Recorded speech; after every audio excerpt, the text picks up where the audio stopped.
7월 25일 마태복음 4장 1절로 11절 말씀을 가지고 사단을 이기는 비결이란 제목으로 함께 말씀을 나누도록 하겠습니다. 하나님의 형상과 모양대로 지음을 받은 최초의 인간인 아담은 하나님의 말씀에 온전히 순종하지 못했습니다.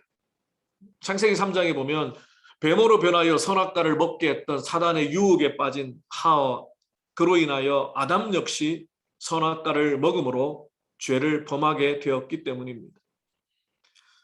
그러나 이제 하나님의 형상 그 자체이신 예수님께서는 비록 인간의 몸으로 이 땅에 태어나셨지만 죄가 없으셨을 뿐만 아니라 죄를 범하지 않으므로 하나님의 말씀을 온전히 순종하셨습니다.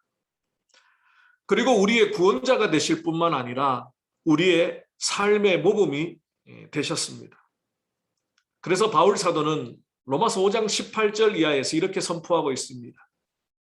그런즉 한 범죄로 많은 사람이 정죄에 이른 것 같이 한 의로운 행위로 말미암아 많은 사람이 의롭다 하심을 받아 생명에 이르렀느니라. 한 사람이 순종하지 아니함으로 많은 사람이 죄인 된 것 같이 한 사람이 순종하심으로 많은 사람이 의인이 되리라. 그러므로 바울 사도는 불순종했던 첫 아담과 순종했던 마지막 아담인 예수 그리스도를 대조하여서 복음을 설명하기를 즐겨했습니다.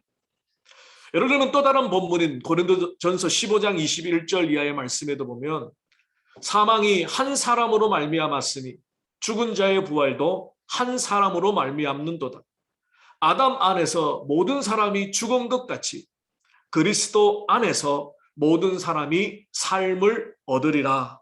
그렇게 고백하고 있습니다. 그렇습니다. 우리는 더 이상 옛 아담을 쫓아 살아가는 자들이 아니라 마지막 아담이신 예수 그리스도를 쫓아 살아가는 자들입니다. 그러므로 예수님께서 공생애를 시작하실 무렵에 경험하셨던 사단의 유혹을 묵상하는 것은 우리에게 유익합니다. 비록 예수님은 하나님의 아들로 오셨음에도 불구하고 사람의 모습으로 오셨기 때문에 사람으로 오셨기 때문에 사단의 시험은 무시할 수 없는 유혹이 되었을 것입니다. 이러한 사단의 유혹은 21세기를 살아가는 하나님의 백성들, 바로 우리들에게도 동일하게 있기 때문입니다. 예수님과 같이 사단의 시험을 이기기 위해서 오늘 예수님의 승리를 함께 묵상해 보기를 원합니다.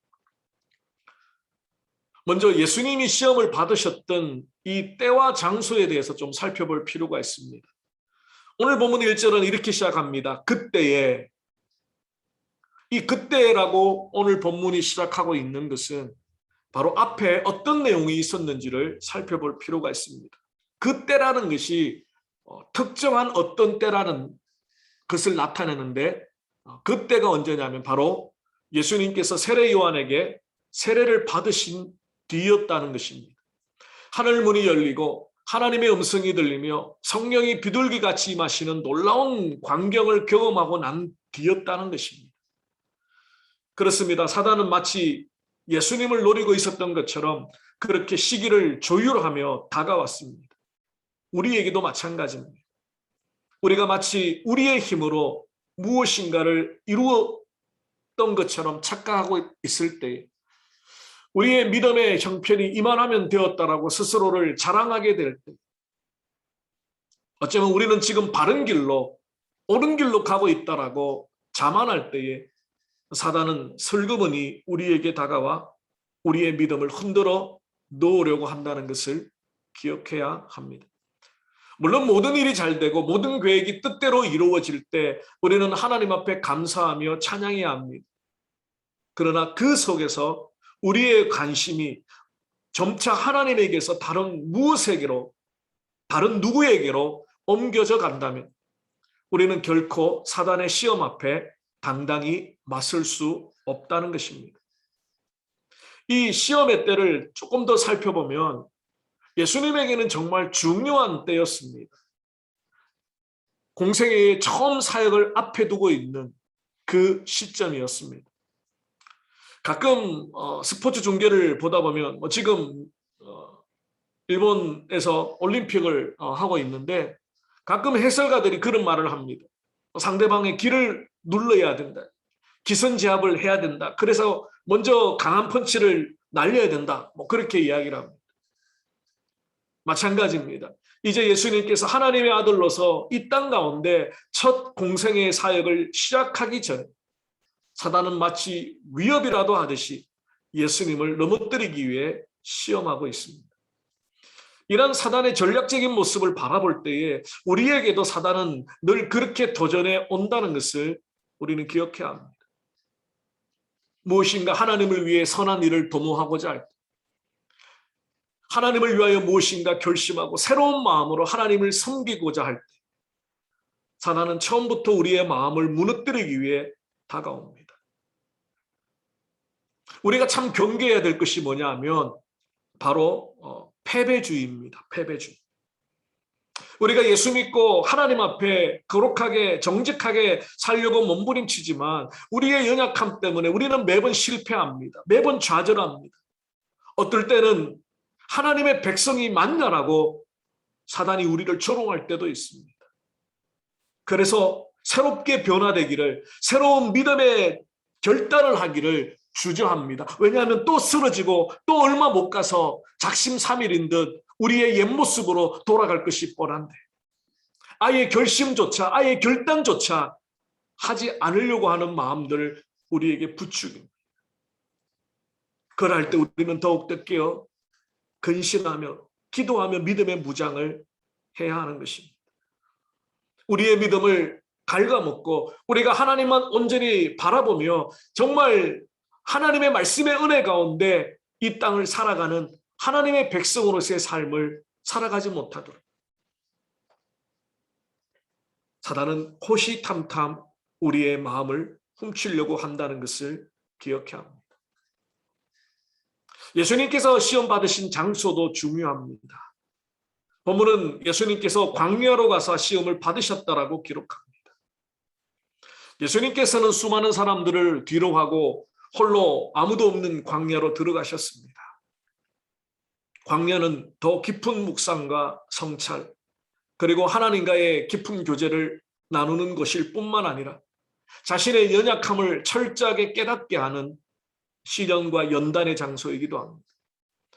사실 이스라엘 백성들에게는 이 광야라는 것이 참 양면성을 가지고 있는 장소입니다.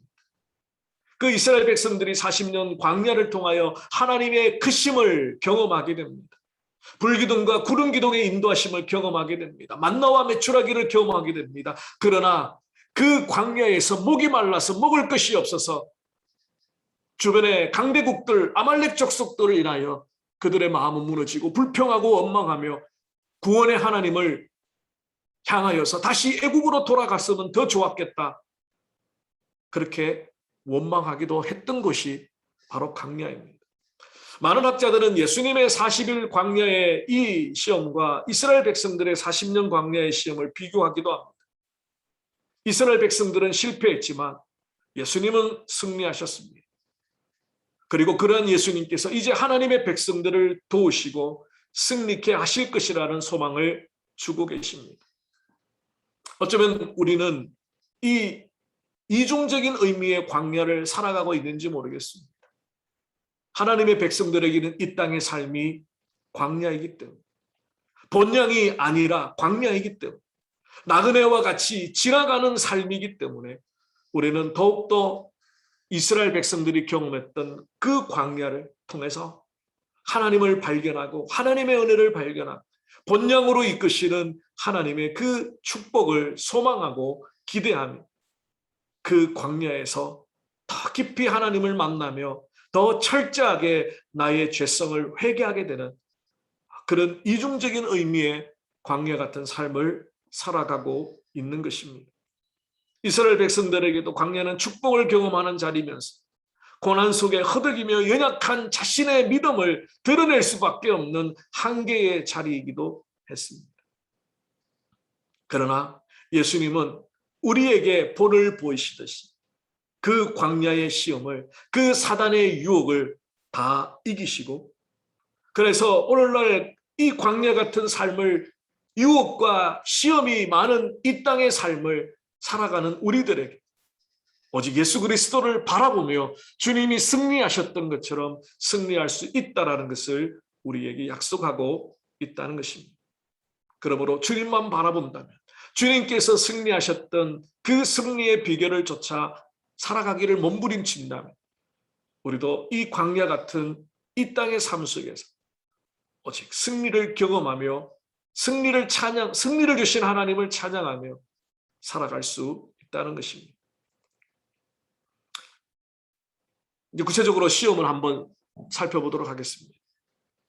사단이 줬던 첫 번째 시험과 두 번째 시험에 나타난 공통점이 있습니다. 바로 3절과 6절의 말씀이죠. 내가 만일 하나님의 아들이거든 이라는 전제를, 단서를 가지고 예수님을 유혹했습니다. 우리가 잘 아는 것처럼 예수님께서 요단강에서 세례를 받으실 때에 하늘로부터 하나님의 음성이 들렸습니다. 이는 내 사랑하는 아들이요 내 기뻐하는 자라. 이런 하나님의 확정을 듣고 난 뒤에 사단은 교묘하게도 네가 만일 하나님의 아들이거든 이라고 속삭이고 있습니다. 하나님이 이미 선포하셨음에도 불구하고, 예수님이 인식하듯이 예수님은 하나님의 아들이심이 분명함에도 불구하고 사단은 조건부 질문을 합니다. 네가 만약에 하나님의 아들이라, 마치 하나님의 아들이라는 것을 증명하기 위해서는 사단이 유혹하는 대로 돌로 떡을 만들어야 되고 성전 꼭대기에서 뛰어내려야 되는 그런 사단의 시험에 말려들도록 유도 질문을 하고 있다는 겁니다. 참 사단이 겁도 없이 예수님을 향하여 도전하고 있고 교활함으로 질문하고 있는 이 모습을 볼 때에 우리는 참 영적으로 깨어 있어야 돼요.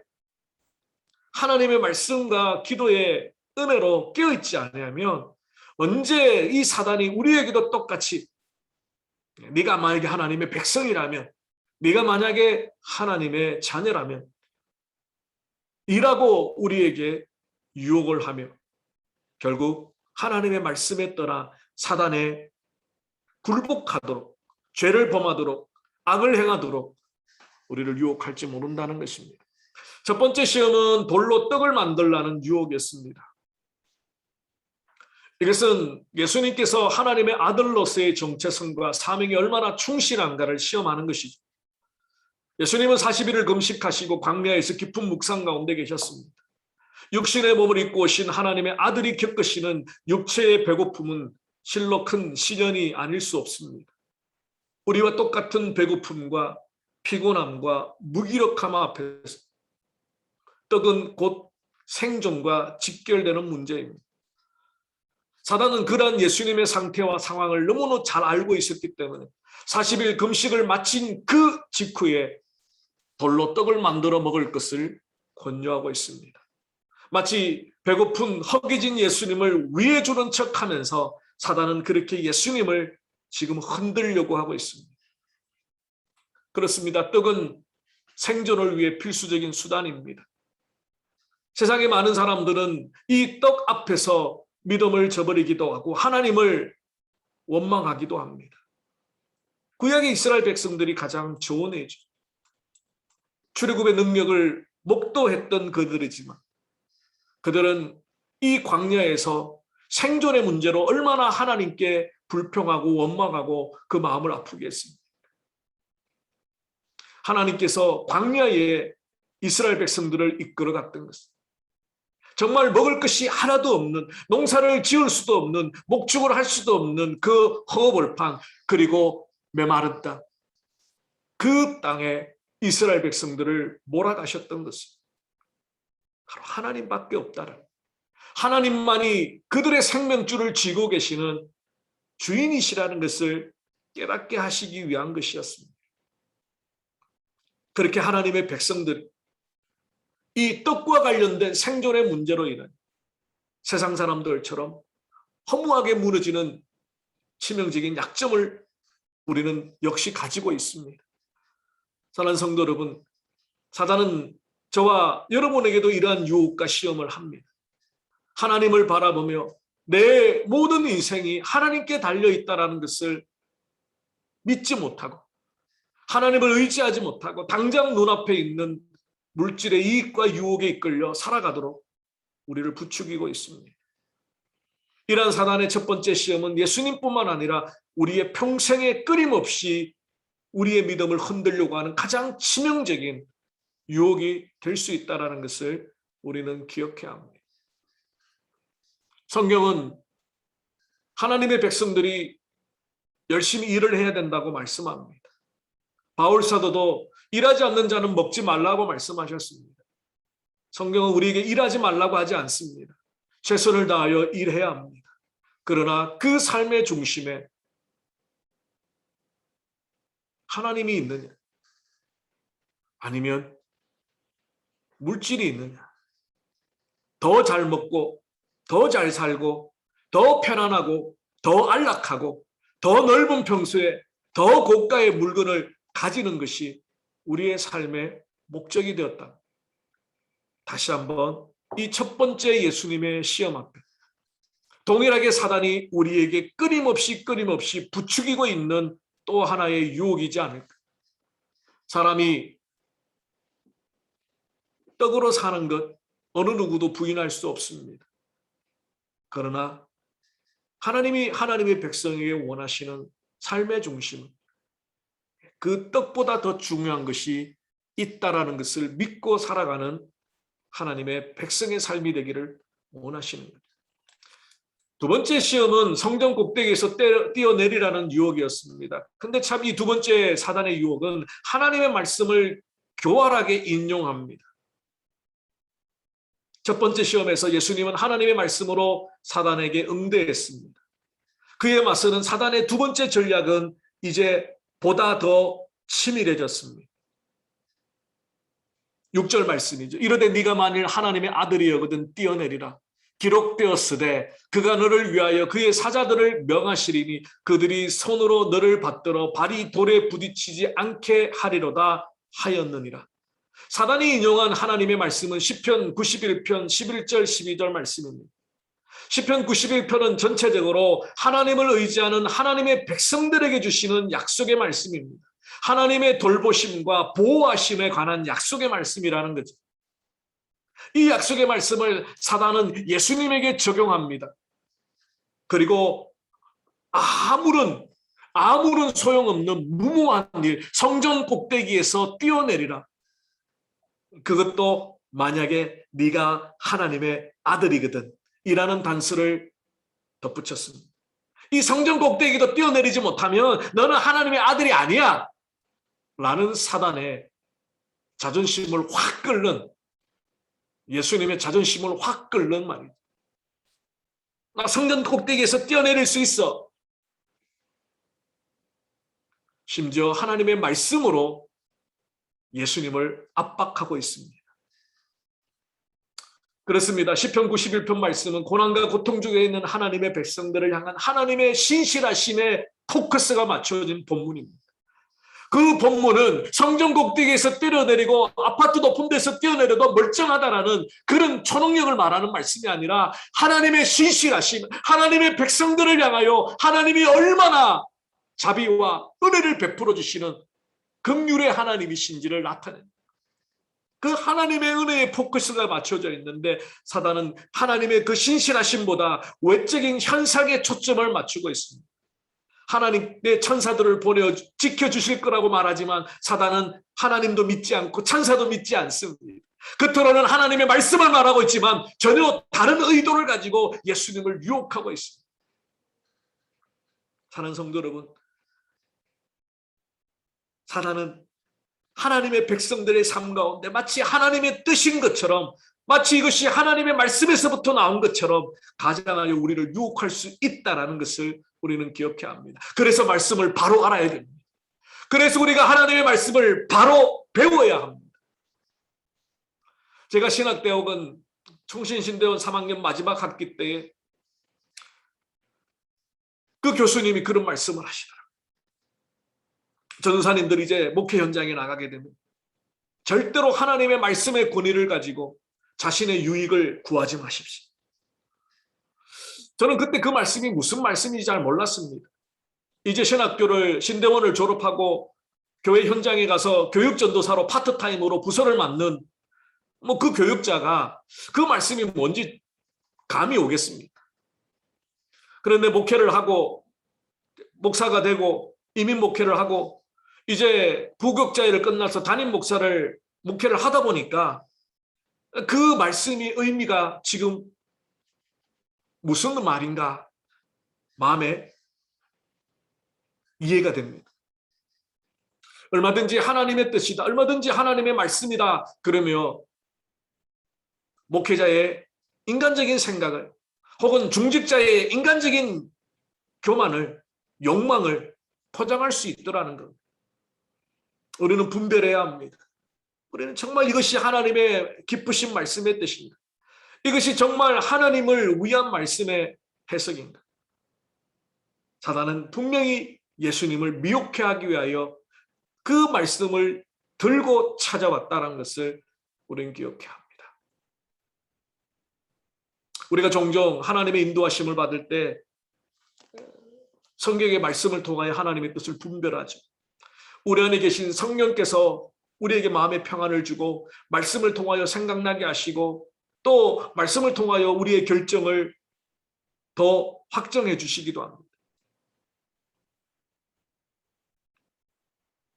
그럼에도 불구하고 우리는 또 한 번 겸손히 이 사단의 시험을 기억하면서 하나님의 말씀 안에서 이 해답이 하나님의 뜻인지, 하나님이 기뻐하시는 뜻인지, 하나님이 정말 기뻐하시는 말씀인지, 그 말씀의 선택인지 우리는 늘 두렵고 떨림으로 영적인 분별력을 가지고 하나님께 물어보아야 한다는 것입니다.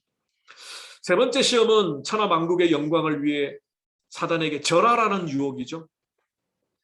사단은 예수님께 천하만국과 그 영화를 보여줍니다. 다 그것은 거짓이죠. 공중의 권세를 잡은 자답게 한 번만 절하면 그 모든 것을 다 주겠나라고 거짓말을 합니다. 애시당초 그 만국의 영광과 영화는 하나님의 것입니다. 사단이 가지고 있는 게 아니에요. 결코 사단 자신이 줄 수 있는 것도 아닙니다. 그럼에도 불구하고 예수님의 눈속임을 그 짧은 순간에 그 모든 영광과 영화를 보여줍니다. 십자가의 죽음의 길, 고통의 길, 배반과 배신의 길, 그런 길 말고 쉽고 평안한 길이 있다는 겁니다. 자기에게 절하면 그 영광과 권세를 회복해 주겠다. 그것은 근본적으로 하나님의 뜻을 좇아 성부 하나님의 말씀에 순종하여 이 땅에 성육신하여 죄인 된 우리들의 죄를 대신 담당하시고 십자가의 죽으심으로 하나님의 뜻을 이루는 근본적인 예수 그리스도의 사명을, 그 아이덴티티를 무너뜨리는 사단의 유혹입니다. 사단에게 절하라는 겁니다. 경배하라는 겁니다. 그렇습니다. 이 사단의 유혹과 시험은 우리로 하여금 궁극적으로 누구를 위한 삶을 우리가 살아야 되는 것인가 이에 대한 확실한 해답을 줍니다. 하나님의 영광이냐 사단의 영광이냐. 하나님의 백성들의 삶에는 회색지대는 없습니다. 하나님의 영광을 위해 살든지 사단의 영광을 위해 살든지 둘 중에 하나는 늘 우리는 선택하며 살아야 됩니다. 자신의 영광을 위해 살아가는 자는 곧 사단의 영광을 위해 살아가는 자들이죠. 그러므로 하나님께 속한 자는 하나님의 영광을 위해 살아가, 사단에게 속한 자는 사단의 영광을 위하여 살아가는 자. 바울은 고린도전서 10장 31절에서 이렇게 말합니다. 그런즉 너희가 먹든지 마시든지 무엇을 하든지 다 하나님의 영광을 위하여 하라. 우리는 때때로 우리 자신의 영광을 구하며 우리 자신의 영광을 자랑하고자 하는 연약함이 있습니다. 그래서 우리는 하나님보다 다른 무엇을 추구하며 그 앞에 경배하게 됩니다. 육신의 정욕과 안목의 정욕과 이생의 자랑 때문에 하나님께서 받으셔야 될 경배를 우리는 세상의 다른 무엇에 혹은 나 자신에게 그 영광을 돌리고 있지는 않은 거예요.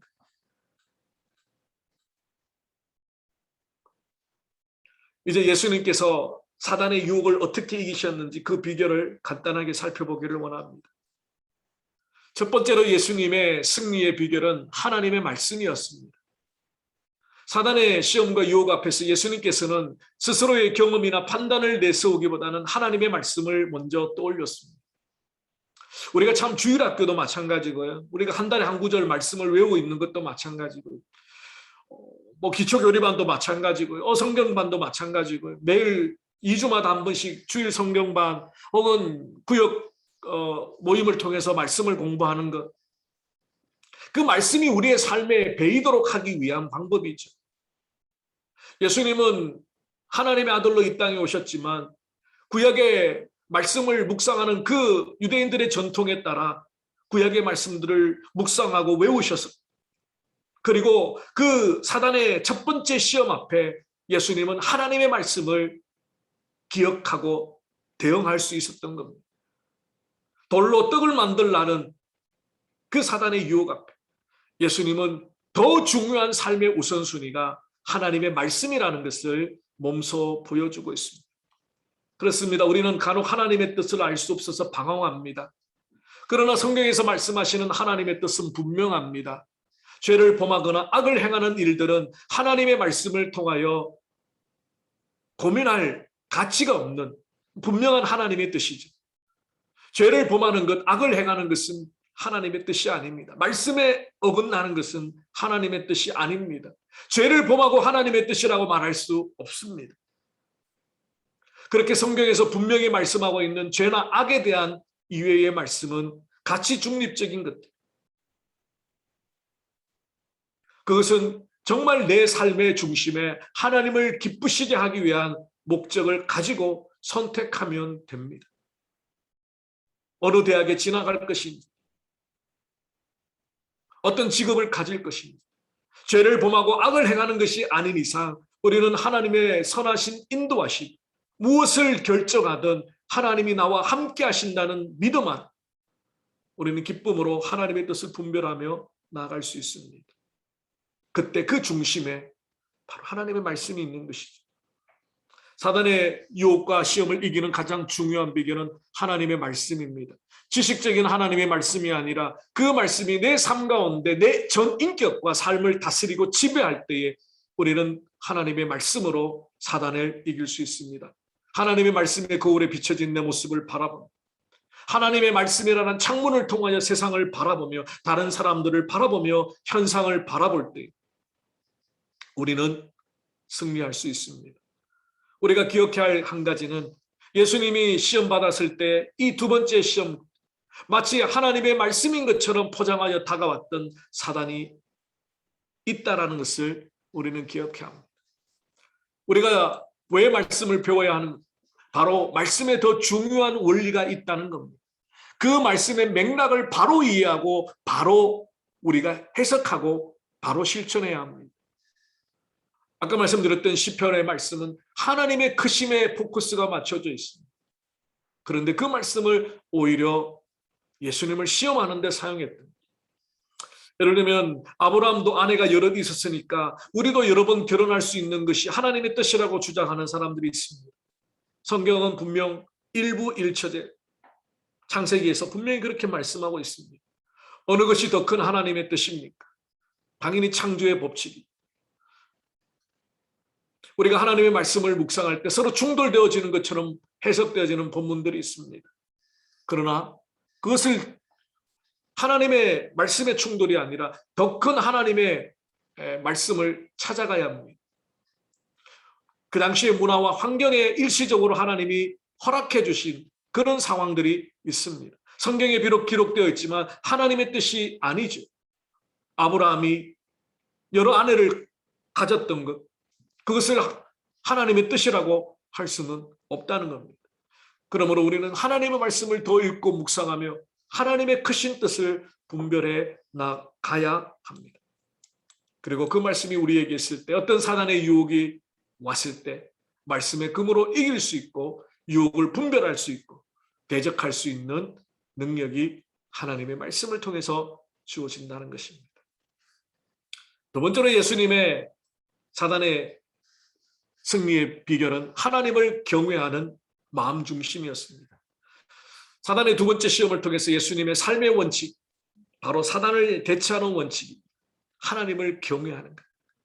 주 너희 하나님을 시험하지 말라. 예수님의 말씀은 철저하게 하나님을 경외하며 하나님의 절대 주권을 인정하는 삶이었음을 알 수 있습니다. 그렇습니다. 우리는 때때로 하나님을 시험하고자 할 때가 많이 있습니다. 본의 아니게. 대표적인 것이 바로 조건부 기도이죠. 저도 하나님 앞에서 이러한 기도를 참 많이 드렸던 것 같습니다. 만약 하나님께서 내 기도를 들어주신다, 하나님 만약에 이 문제를 해결해 주신다면 그 다음에는 제가 이렇게 헌신하겠습니다. 이러한 기도는 하나님을 창조주 하나님으로 경외하는 것이 아니라 마치 하나님을 향하여 흥정하듯이 대하는 태도죠. 하나님께서 우리를 너무 사랑하시고 그래서 우리를 위해 독생자를 내어주셨고 우리를 구원하셨지만 하나님은 여전히 창조주 하나님이심을 기억해야 합니다. 우리는 하나님을 시험하는데 사단이 예수님을 시험하였듯이 하기도 합니다. 하나님의 말씀을 엉뚱하게 적용하는 것입니다. 나를 합리화시키고 나의 부족함과 연약함과 죄악을 합리화시키기 위해서 하나님의 말씀과 전혀 다른 의도로 내게 적용하기도 합니다. 자신의 유익과 이익을 위해서 아주 능숙격으로 말씀을 적용합니다. 그리고 그대로 이루어지지 않으면 하나님께 원망하고 하나님이 나를 사랑하지 않는다고 신앙의 시험에 빠지기도 합니다. 이 모든 것이 하나님의 책임이라고 합리화해 버리기도 합니다. 이러한 태도는 모두 하나님을 시험하는 것이죠. 그렇습니다. 예수님은 사단의 시험과 유혹 앞에서 하나님을 시험하지 말라고 경고하셨습니다. 우리에게도 사단은 그렇게 하나님의 말씀을 핑계로 유혹하며 시험할 것입니다. 그때 우리는 예수님처럼 하나님은 우리가 시험할 수 있는 그런 존재가 아니라 창조주 하나님, 구원의 하나님, 능력의 하나님이심을 선포해야 할 것입니다. 마지막 세 번째로 예수님의 사단을 이기신 비결은 오직 하나님께만 영광을 돌리고자 하는 중심이었습니다. 사단의 세 번째 시험은 세상의 모든 만물을 다 보여주고 자신에게 절하라는 거죠. 예수님의 세 번째 삶의 원칙은 하나님께만 영광을 돌리겠다는 것이었습니다. 그렇습니다. 사단은 속이는 자라는 것을 우리는 기억해야 합니다. 아담과 하와를 타락하게 했을 때도 사단은 속였습니다. 하와에게 말합니다. 선악과를 먹으면 선악의 눈이 열려 하나님처럼 될 수 있다. 예수님께도 사단은 거짓을 말합니다. 자기에게 절하면 천하만국의 영광을 다 주겠다. 지금도 하나님은 우리에게 속삭입니다. 세상의 영광과 인기와 칭송을 주겠노라 말입니다. 단 사단에게 절하면. 사단에게 절한다는 게 무엇입니까? 하나님의 방법대로 세상의 방법대로 성공하는 것을 말합니다. 하나님의 말씀에 순종하는 방법이 아니라 적당히 하나님의 말씀에 순종하지만 적당히 내 필요에 따라 하나님의 말씀을 거역하는 불순종하는 방법으로 성공하는 것을 말합니다. 그것은 마치 세상의 영광을 얻는 것처럼 보이지만 결국 패망의 길이며 멸망의 지름길이라는 것을 우리는 기억해야 합니다. 그때 우리 주님께서 본을 보여주십니다. 영광은 오직 하나님께만 돌려야 한다. 그렇습니다. 우리는 세상의 헛된 영광과 인기를 추구하다가 세상의 웃음거리가 되었던 많은 사람들의 이야기를 알고 있습니다. 하나님의 백성들의 삶은 바울의 고백처럼 그렇게 하나님의 영광을 위해 내가 먹고 마시고 숨쉬고 죽고 사는 모든 것들이 오직 하나님께만 영광이 되기를 원하는 간절한 마음으로 살아갈 때 그 삶은 헛된 삶이 아니라 손해보는 삶이 아니라 억울한 삶이 아니라 바로 하나님이 기뻐하시는 가장 고귀한 하늘의 별과 같이 빛나는 믿음의 삶이라는 것을 우리는 기억해야 합니다. 사단은 끊임없이 헛된 영광을 우리에게 보여줍니다. 헛된 영광을 구하라고 합니다. 세상의 인기를, 사람의 인기를 구하라고 합니다. 우리가 하나님을 기쁘시게 하려, 사람을 기쁘게 하려, 헛된 것들을 추구하지 않고 사단의 헛된 욕망에 절하지 않기 위하여 우리는 다시 한번 우리의 삶의 중심이 오직 하나님께만 영광을 돌리고 있는지 우리를 돌아보기를 원합니다. 말씀을 정리하겠습니다. 사랑하는 성도 여러분, 우리는 코로나19의 새로운 위협 앞에 서 있습니다. 사실 원래 다시 대면 예배를 드리면서 코로나가 끝났다라고 생각했습니다. 그러나 코로나는 여전히 우리 앞에 위협적으로 서 있습니다. 모든 경제적인 활동을 멈추게 만들고 우리의 일상과 예배의 삶을 위협하는 현실 앞에서 우리는 한 가지 기억해야 합니다. 사단은 지금도 하나님의 백성들의 마음을 훔치려고 유혹한다는 것입니다. 마치 예수님께서 공생애를 시작하시는 그 중요한 때에 은밀히 다가와 유혹하였던 것처럼 우리의 마음과 신앙의 균형을 지키기 위해 몸부림치는 이때에 사단은 어김없이 우리에게 유혹하고 있습니다. 다시 한번 예수님이 승리하신 비결, 오직 하나님의 말씀으로, 오직 하나님을 경외함으로, 오직 하나님만 영광을 위하여 살아가기를 원하는 이 세 가지 원칙이 우리의 마음 중심에 있을 때 우리도 예수님처럼 사단의 유혹을 이길 뿐만 아니라 하나님 보시기에 축복된 삶을 살아갈 수 있습니다. 사단의 시험으로부터 승리하는 저와 여러분이 되시기를 주님의 이름으로 축원합니다. 기도하겠습니다. 살아계신 주님 감사합니다. 예수님께서 공생애를 시작하시며 경험하셨던 사단의 유혹들을 어떻게 이기셨는가, 주님의 그 이기심을 묵상하며 오늘도 우리를 위협하는 사단의 유혹을 말씀으로 오직 주 하나님만을 경외함으로 오직 하나님께만 영광이 되는 삶과 우리의 선택이 되기를 소망하는 마음으로 사단의 그 유혹들을 이겨나갈 수 있도록 도와주시옵소서. 우리의 생명줄을 쥐고 있는 것은 떡이 아니라 하나님의 말씀이라는 것, 하나님의 은혜라는 것을 다시 한번 기억하게 하시고 아버지 하나님 어떤 말씀으로도 어떤 하나님의 뜻으로도 우리를 포장하거나 우리의 신앙의 뒤로 물러가 침륜에 빠짐을 합리화하지 않고 오직 하나님만을 경외함으로 우리의 신앙이 온전히 사단과 대적하여 승리할 수 있도록 주님 도와주시옵소서. 코로나19의 긴 상황 가운데 경제적으로 또 육체적으로 또 마음적으로 어렵고 힘든 주의 성도들을 기억하시고 하나님 이 시련의 때를 함께 기도하며 잘 견뎌나갈 수 있도록 은혜를 다하여 주시옵소서. 감사하고 우리 주 예수 그리스도 이름으로 기도 올리옵나이다. 아멘.